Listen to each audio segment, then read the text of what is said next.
في عالم تعديل العربيات في لحظات بتفرق بين انك تكون مجرد هاوي وبين انك تكون صانع اسطوره، واللي حصل هنا كان بالظبط كده. فريق صغير وشويه معدات ووقت يكاد يكون مستحيل، معاهم 45 يوم بس عشان يحولوا عربيه متبهدله من فيلم قديم لواحده من اجرأ واغرب العربيات اللي هتشوفها في حياتك. ولو انت بتحب تعديل العربيات ما تنساش تعمل سبسكرايب للقناه.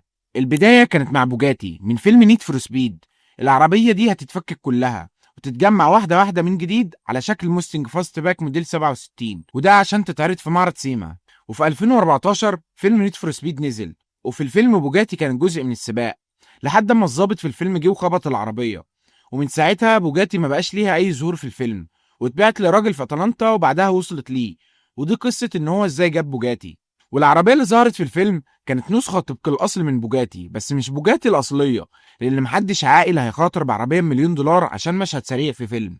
والعربيات دي بتتعمل بإذن من شركة بوجاتي، وأما استخدامها بيخلص بيرجع الشاسيه الخارجي وأغلب أجزاء العربية لبوجاتي، فعشان كده العربية بالشكل ده. وفي قطع لسه موجودة زي الدركسيون والطابلو. العربية معمولة على شاسيه SLC، وده من شركة ريس كار ريبليكا، ودي شركة بتعمل عربيات بتكون نسخة طبق الأصل من عربيات السباق. فدي كده بتعمل قطع افتر ماركت للعربيات. الموتور هنا LS3 او موتور كورفيت زي ما بيقولوا عليه، وده بيكون V8 وبسعة 6200 سي سي، وهو ستوك بيطلع حوالي 430 حصان، ولما بيتعدل بيكون في نسخ بتوصل ل 480 و500 حصان. وبالنسبه للتعديل فالموتور ده بيليق عليه اي شغل تعديل من حيث التربو او حتى فول سيستم. والموتور ده مستخدم حوالي 30 دقيقه بس، ومعاه مشترك او حواله راكب على فتيس بوجاتي. الميزه الفنيه الكبيره في الشاسيه SLC انه قريب جدا من الارض، وده هيأثر على تصميم موستنج ويخليها شبه سلامد موستنج. وكمان في كانتليفيت سسبنشن، وده نوع نظام تعليق متطور شويه. فكرته ان بدل ما المساعدين بيبقوا راكبين في الوضع التقليدي جنب العجل، بيتوصلوا بذراعات وكام وصله ميكانيكيه بتنقل الحركه لمكان تاني جوه الشاسيه، وده هيسهل تركيب جسم موستنج عليها. الاكزوست بقى في نص العربيه، وده هيتعمل منه تصميم رهيب للموستنج الجديد. والجنط هنا معمول من 3 قطع مش قطعه واحده زي التقليدي، وده هيدي مساحه كبيره لتعديلات الاداء والشكل. العربية شغالة على شيفرلي GME CU ومتوصل بطريقة بسيطة جدا. أوسكار صاحبه شغلها وبالفعل اشتغلت من أول مرة. والخطوة الجاية هيشيل كل الأنابيب المعدنية اللي ماسكة الشاسيه، ويفك التابلو ويبدأ يشيل كل حاجة زيادة. فصل كل الأجزاء الزيادة من قدام وساب شوية بارز ممكن تفيده بعدين، وهيبقى يصنفر كل الصدى الموجودة على الشاسيه. وبعد كده شال الدركسيون، وبعدين فك التابلو خالص، وتحتها لقى علبة دركسيون الكهرباء، وكمان كل السويتشات موجودة. وكمل شغل على الشاسيه لحد ما اغلب الشاسيه الامامي اتشال، وعشان ما يكونش فيه اي غلط بعدين بيجرب قطع الشاسيه الجديد على هيكل العربية قبل التركيب، وهيخلي العربية تكون قريبة جدا من الارض، وده هيخلي شكلها ممتاز. العجلة الامامية قريبة جدا، عشان كده هيتعمل تعديل في جسم العربية فيزود المسافة بين العجل الامامي والشاسيه، وكمان هيرجع الكرسي لورا شوية عشان السواق يقدر يدخل ويطلع بسهولة، وهيعدل مكان الدواسات والدركسيون بعد ما يظبطوا الشاسيه. بعد كده بدأ يشيل جزء من الشاسيه الجانبي، بدأ بالمنشار وقطع كل الأجزاء الزيادة، وبعدها فك الصواميل، وبكده يعتبر الجنب ده جاهز. وكمل في إنه يشيل الأجزاء الزيادة. أول حاجة شال القايم أو الحاجز الخلفي، ولقى تحتها تانك بنزين مرن، وده بيكون معمول من خامات خاصة عالية الأمان، وبيكون مخصوص لعربيات السباق وبيمنع التسريب لو العربية اتقلبت. وكمان متقسم جوه بخلايا عشان البنزين ما يتحركش جامد في الملفات. واحدة من الحاجات الناقصة هي عوامة البنزين، وهو طلبه هيتركب قريب.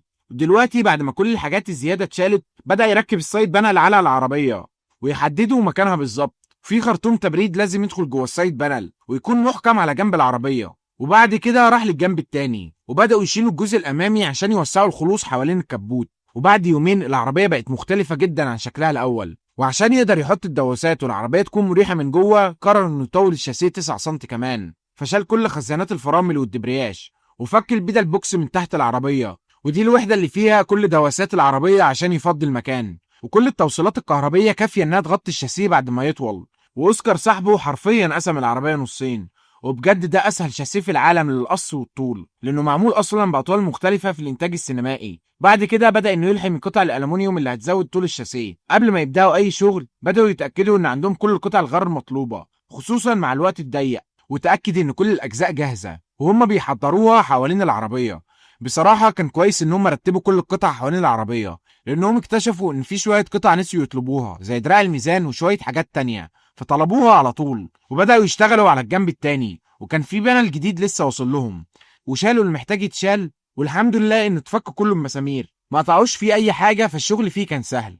وبعد ما ركبوا بانل تجريبي عملوا كنترول لاين على العجله عشان يقدروا يحددوا عرض العربيه، وكان ناقص حوالي نص سنتي على كل جنب، وده هيتظبط لما يركبوا باقي الاجزاء زي السقف والواجهه الاماميه. بعد شويه العربيه بقت واضحه اكتر، والسايد بانل اتحرك حوالي 4 سنتي لقدام، وكده اخدوا مساحه اكبر لدخول العربيه. بس هنا واجهوا مشكله بسيطه في القياسات، الواجهه الاماميه مش متوافقه مع الجسم، وده خلى الجزء الامامي اوسع حوالي 13 سنتي عن المتوقع.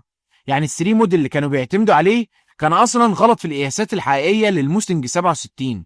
وكان قدامهم حلين، الاول انهم يا اما يقصوا جسم الموستنج ويحركوه، وده هيخلي الباب والسقف يتاثروا جامد، او يقطعوا في الواجهه الاماميه. فالافضل انهم يبنوا العربيه صح حتى لو هي هتاخد وقت اكتر، فقرروا يقصوا ويزودوا الشاسيه بدل ما يشوهوا جسم الموستنج.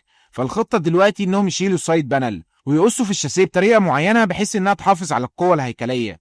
بعدها يحركوا الشاسيه حوالي 6 سم لكل جنب، والتعديل ده مش هيأثر على نظام التعليق او الدركسيون او اي حاجه مرتبطه بالشاسيه، ده مجرد تعديل على العرض الخارجي. فاول حاجه شالوا التانك عشان السلامه، وبعد ما شالوه لقوا تسريب بنزين والتانك نفسه بايظ فيبدلوه بواحد جديد. بدأوا يشيلوا الرول كيدج، وبعد ما شالوه بدأوا يقصوا الدعامات الخلفيه والداش بار عشان كان هيعمل مشكله في عرض العربيه. ودلوقتي العربيه بقت فاضيه خالص وبدأوا شغل على طول. اوسكار بدأ على طول في الشاسيه ولحمه، بعدها لحم دعامات لتقويه الشغل اللي عملوه قبل كده، وبرضه ركب السايد بانل الجديد. واحساس جميل ان الشغل اللي انت شغال عليه تبدا تظهر ملامحه. وبعد كده بدا يعدل القطع الجانبيه اللي جايه بزاويه غلط، وركب الشاسيه الخلفي. ودلوقتي قابلتهم مشكله، وان العجل لازق في الرفرف ومفيش اي مساحه للمساعدين وباقي الاجزاء، ودي ملهاش حل غير تعديل الوايت بادي. والخطوه الجايه كانت تركيب الرول كيدج لتدعيم اضافي وتقويه الشاسيه. وبعد كده ركبوا الكرسي والطابلوه. لاحظوا مشكلتين، وكانت المشكله الاولى ان القعده واطيه قوي، والتانيه كان مفيش مساحه خالص للدركسيون، فكده يبقى لازم الكرسي يرجع شويه لورا، والحل انه لازم يرجع التانك لورا. فبعد قياسات دقيقه حددوا المكان المثالي للتانك، فبداوا يقطعوا في الجزء الخلفي بدقه. وبعد ما ظبطوا المساحه ورا جه دور تركيب الكرسي. الكرسي هيتحرك شويه لقدام ورا على السيت ريل، ركبوه بشكل مبدئي وظبطوا وضعيه القياده، وكده يكون الدركسيون في المكان المناسب، وكمان بقى في مساحه رجليه عشان تبقى العربيه مريحه في السواقه. واخيرا الدخول والخروج من العربيه بقى سهل. وبعد كده جه دور التابلو اللي هيوصل كل حاجه ببعضها قدام. الجزء الخلفي اتقص عشان يفضي مساحه لعلبه الدركسيون. ودلوقتي اوسكار بيركب دعامات في الحوض والشاسيه الخلفي، وده لزياده امان وتثبيت العربيه. والزجاج الخلفي هيكون قابل للفك بسهوله، وده عشان يسهل صيانه الموتور من غير ما يشيل الشاسيه كله. والاكسدام الخلفي برضه حطوا له دعامات حديد. وقبل ما يبداوا اللحام النهائي للرول كيدج شالوا الشاسيه كله عشان اللحام يكون مظبوط، وما ينفعش يلحم اي حاجه من غير ما يتاكد من المقاس ويظبطه. ورجعوا على كل المقاسات تاني بالمتر وميزان الميه، وبدأ في اللحام على طول. واما خلصوا النتيجه النهائيه كانت ممتازه، كل حاجه راكبه في مكانها مظبوط والشغل ماشي تمام. دلوقتي اوسكار بدأ يشتغل على كهرباء العربيه ويظبط علبه الفيوزات، وبعد كده هيدهنوا الرول كيدج عشان ما يصديش، فرشوه بلون اسود وده شكل جميل فعلا. وبعدين بدأوا شغل على مكان التانك، لانه هيكون عباره عن صندوق ألمونيوم فيه فتحات لرقبه خرطوم البنزين، وكمان مكان لخطوط التغذيه والرجوع. وكانوا بياخدوا مقاسات واماكن الفتحات بدقه عاليه. وبعد كده ركبوه، وكان مكانه احسن بكتير من الاول، واخد عرض العربيه كله، وده خلى فيه مساحه اكبر للكرسي، وكمان وفر راحه اكبر في السواقه. وبعد كده بدأوا يعدوا كل خطوط البنزين والضفيره للجزء الخلفي، وبعدين دخلوا على الفاير وول، وعشان ياخد المقاس مظبوط استخدم ورق مقوى ونزل عليه المقاسات، بعدين قطع في الصاج على نفس المقاسات، وكان الشغل مظبوط جدا. واخيرا هيدهنوها ويجهزوها للتركيب. بعدين جه وقت تشغيل العربيه.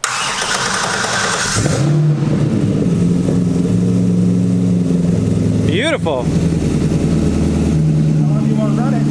كده الموتور والتانك وكهرباء العربيه كلها تمام، وكده يقدروا يركبوا الشاسيه من غير اي قلق ان هيبقى فيه تعديل في الموتور او اي حاجه تانية. وكمان ركبوا الابواب والفوارق طلعت مظبوطه. وبعد كده ركبوا الرفرفين عشان يشوفوا الكبوت هيكون تمام ولا فيه مشكله. وحصلت نفس المشكله اللي كانت موجوده في فيديو تعديل الموستنج اللي فات، ولو عايزين تشوفوا الفيديو هتلاقوه في الاي اللي فوق. بس حل المشكله دي كان بسيط، وانه هيزود الطول في الرفرفين ونزل المقاسات على الورق، وهيبدا انه يقطعها على الصاج، وبرضه هيقطع 3 سم من نهايه الكبوت، وده عشان كل الفوارق تكون مظبوطه. فدلوقتي هيظبطوا العربيه من قدام، فركبوا الاكسدام الامامي، ولو لاحظتوا فهو عالي شويه عن الارض، فيعدلوه بعد كده ويقربوه لاقصى درجه من الارض.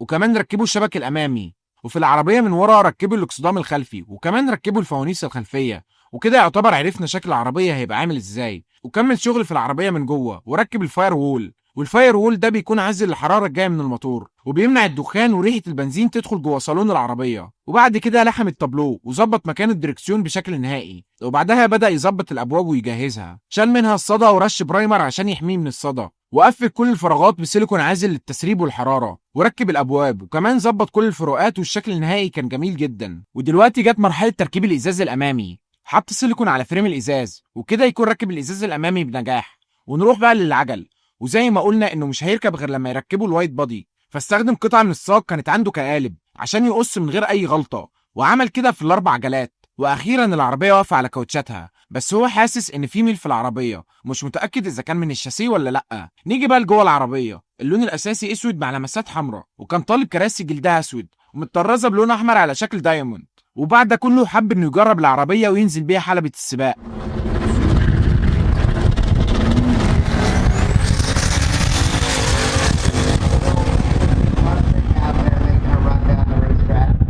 ونروح بعد كده للخطوه الجايه، وهي التركيز على الابواب الجديده.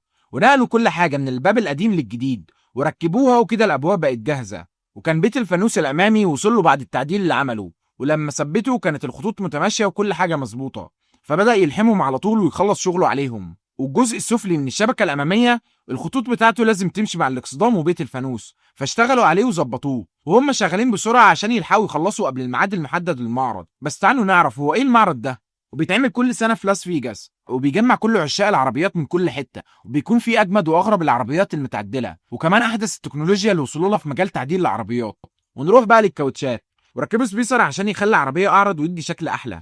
ودلوقتي جت مرحله انه ينزل العربيه اكتر، فاشتغل على الكويل اوفر وظبطها على الارتفاع المطلوب. دلوقتي العربيه نزلت للارتفاع الصح، والرفرف متظبط عشان العجل يلف تمام. دلوقتي بقى هيعملوا الوايت بودي، والطريقه اللي هيعملوه بيها وهي انهم هيستخدموا قضبان حديد رفيعه ويظبطوها على قطر العجله، ويتنوها بنفس انحناء الوايت بادي اللي هيعملوه، ويلحموا كل القطعتين مع بعض عشان تبقى ثابته اكتر، وفي الاخر يلحموها في العربيه. وهيعملوا كده في كل العجل، وكده يكونوا عملوا الاساس بتاع الوايت بادي. وبعدين بقى يبداوا يبنوه، فيستخدموا تيب يكون بعرض الوايت بادي كله، وبرضه هيعملوا كده في كل العجل. ودلوقتي بقى عنده قالب يقدر يبني عليه، فاستخدم فايبر جلاس وإيبوكسي في المرحله دي، وكان بيحط طبقه ورا الثانيه لحد ما ياخد شكله النهائي. وعلى ما ينشف انتقل لفتحه البنزين، واللي بيكون مكانها الكلاسيكي في الشلبي فوق الرفرف الخلفي، وركب غطا البنزين الاصلي اللي بيركب باحكام. والوايت بادي بقى كان نشف، فبدا انه يصنفره ويشيل اي زيادات من الفايبر جلاس، وبعد كده بدا انه يمعجنه عشان يساوي كل الاجزاء ببعضها، وصنفر المعجون. وكده اول ربع معانا خلص، وطبعا مش محتاج اقول انه عمل كده في الوايت بادي الباقي. وبعد كده بدا على طول في انه يركب اير سكوب،